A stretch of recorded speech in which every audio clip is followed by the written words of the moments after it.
কি নাম তোমার? জান্নাত। আর একটু জোরে। জান্নাত। আচ্ছা, বয়স কত? 12। আচ্ছা, কি সমস্যা একটু বলো তো দেখি, তুমি কি কষ্ট নিয়ে আসছো?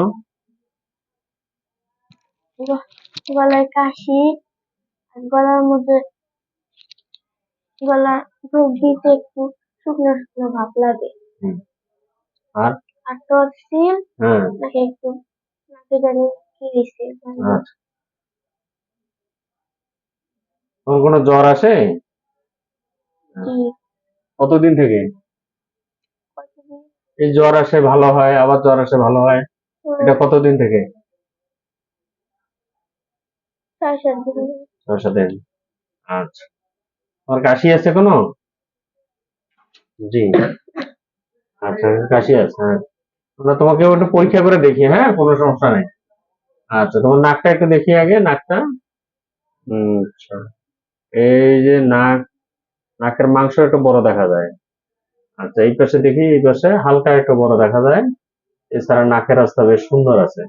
এবার তোমার একটু কানটা দেখি, কানটা। এই যে, হ্যাঁ, এই যে দেখেন কানের ভিতরে অনেক শক্ত এবং কালো জিনিস আছে। ও যদিও কানের কথা বলে নাই, কিন্তু সমস্যা আছে। এই দেখেন, আপনারা দেখতে পাচ্ছেন যে কানে একদম কালো কুচকুচে কিছু পদার্থ আছে আর কি, যে কারণে কানের রাস্তাটা বন্ধ হয়ে আছে। আচ্ছা, হ্যাঁ, এই পাশে দেখি, এই পাশেরটা। আচ্ছা, এই পাশেরটা দেখেন একদম ক্লিয়ার আছে। হুম, কোনো সমস্যা নেই। হা করো তো দেখি, হা করো, হ্যাঁ, কোনো ভয় নাই, টেনশন নেই। করো তো, আচ্ছা। আচ্ছা, এই দেখেন যে টনসিল দেখা যাচ্ছে, যে টনসিলের ধরনটা এর একটু খারাপ। নর্মালি টনসিল অনেক বড় থাকলেও কারো তেমন সমস্যা হয় না, আবার কারো অনেক ছোট টনসিল থাকলেও অনেক সমস্যা দেখা দেয়। এর যে টনসিল আছে এটাকে আমরা আনহেলদি টনসিল বলি আর কি, মানে টনসিলটা ভালো নয়। টনসিলের যে ক্রিপস বা ছোট ছোট গর্ত বা থাকে, এই গর্ত দিয়ে ইনফেকশনটা সবসময় ঢোকে, এবং এই ইনফেকশন থেকে তার জ্বর, কাশি, সর্দি এবং সবসময় লেগে থাকে। এবং এখান থেকে, এই টনসিলের ধরন থেকে বাত জ্বর হওয়ার সম্ভাবনা অনেক বেশি থাকে। আসলে আমরা এই টনসিল গুলো ছোট না বড় সেটা ইম্পর্টেন্ট না, ইম্পর্টেন্ট হলো জিনিসটা সুস্থ না অসুস্থ, এটা হলো ইম্পর্টেন্ট।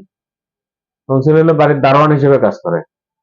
যখন সে সুস্থ থাকে তখন তার চাকরি রাখতে হয়, যখন অসুস্থ থাকে তখন তার চাকরি নট করে দিতে হয়।